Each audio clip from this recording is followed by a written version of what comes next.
Are expensive carbon wheels like these really worth the money?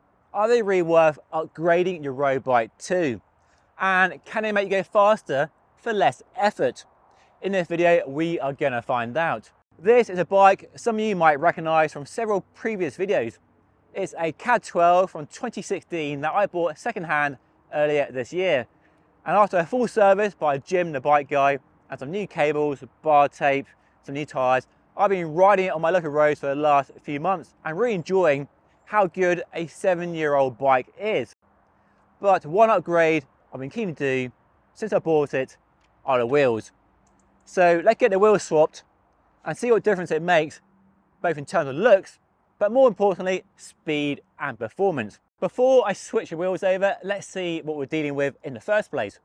So these are a set of Mavic Axioms, actually an Axiom on the front and an Axiom Elite on the rear for some strange reason. And they're okay, they function okay, and I've been riding them for the last few weeks with no real issues.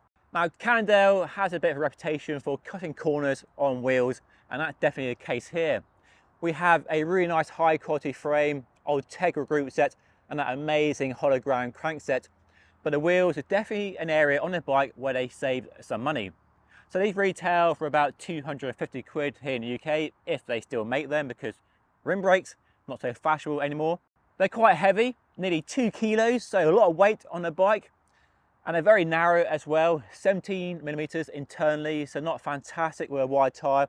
And they're quite a step from the rim to a 28mm wide tire here, so not very aero. They're not tubeless compatible, so only inner tubes can be used.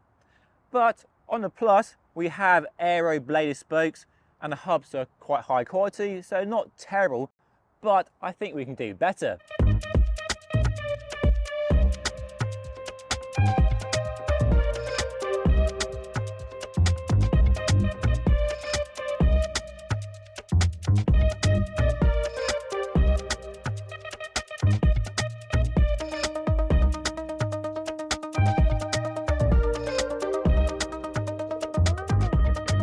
And wow, what a difference these carbon wheels make. I think they look fantastic. So come on guys, give me a thumbs up if you think the bike looks hot with these wheels on it.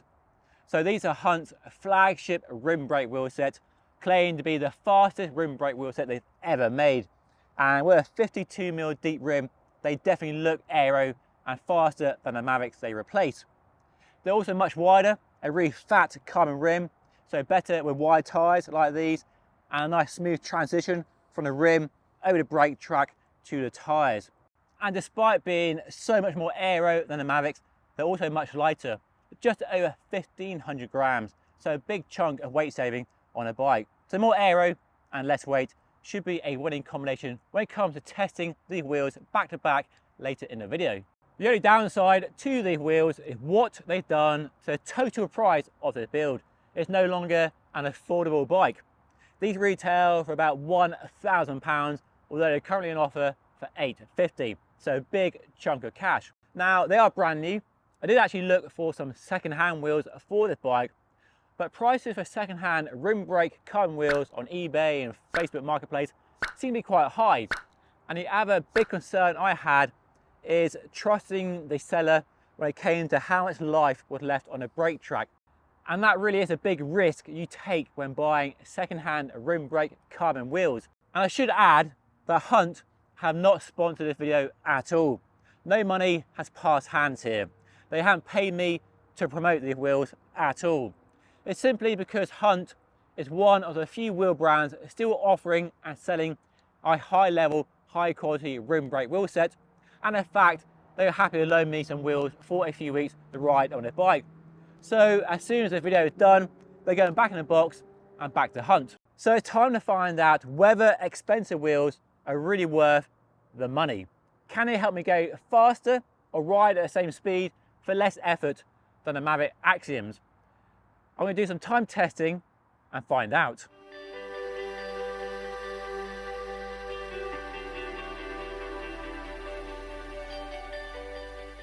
So I found a nice quiet 1 mile road and did some out and back testing. My idea was to ride at a set speed and see what the power difference was.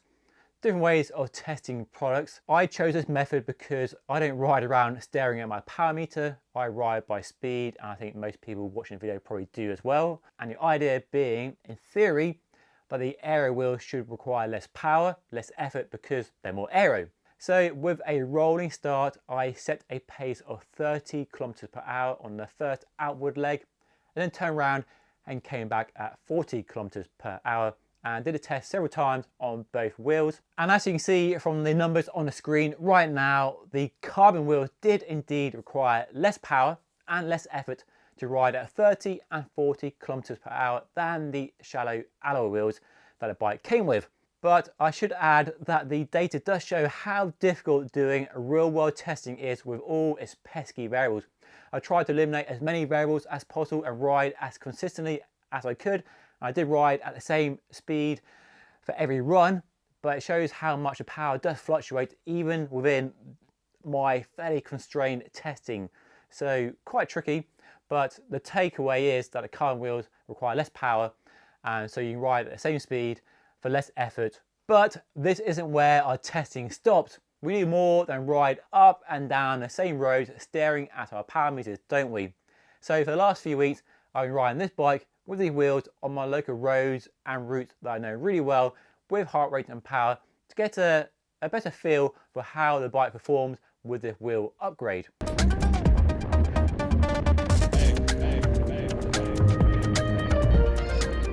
That time testing was fascinating and really good to put a number on the actual difference between these wheels. But there's much more to the wheels than just the time testing.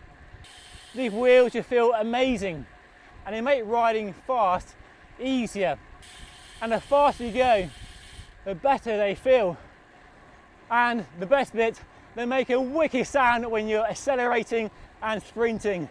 The sound of speed just feels amazing. On the downside though, the free hub is annoyingly loud. You can probably hear it in the background now. It's a bit too loud for my taste really. So you have to keep pedaling, otherwise it's so noisy.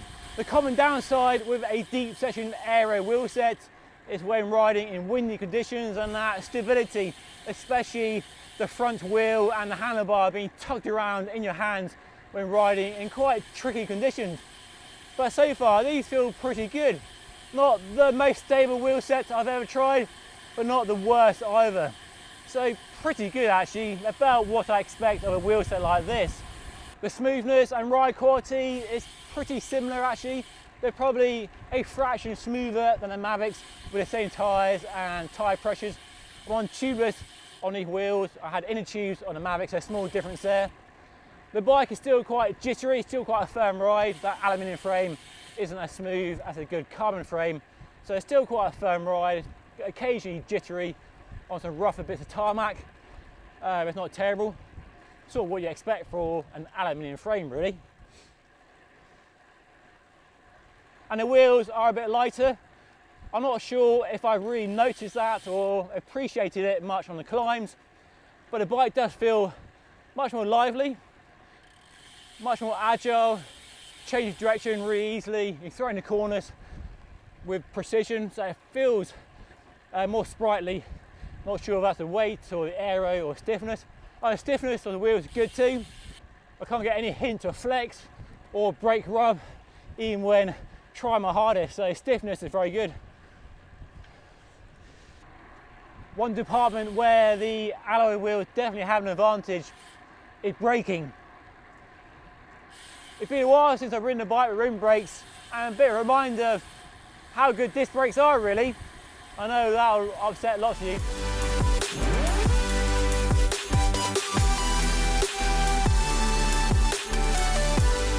So, was upgrading to expensive carbon wheels on this bike worth the money?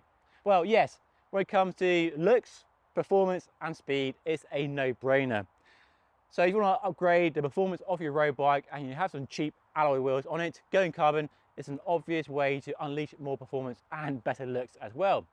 And while the price of the build has jumped through the roof, it does raise an interesting question when you are looking at modern bikes, new bikes being 8, 10, 12 grand and beyond if you want a top level bike these days, with even Ultegra. So if you want to see a video of me comparing this bike, this budget bike still, despite the carbon wheels, to a modern flagship top end race bike, let me know by leaving a comment down below. But that's all today. Thank you so much for watching. Don't forget to like and subscribe, and I'll see you again very soon. Thank you so much for watching.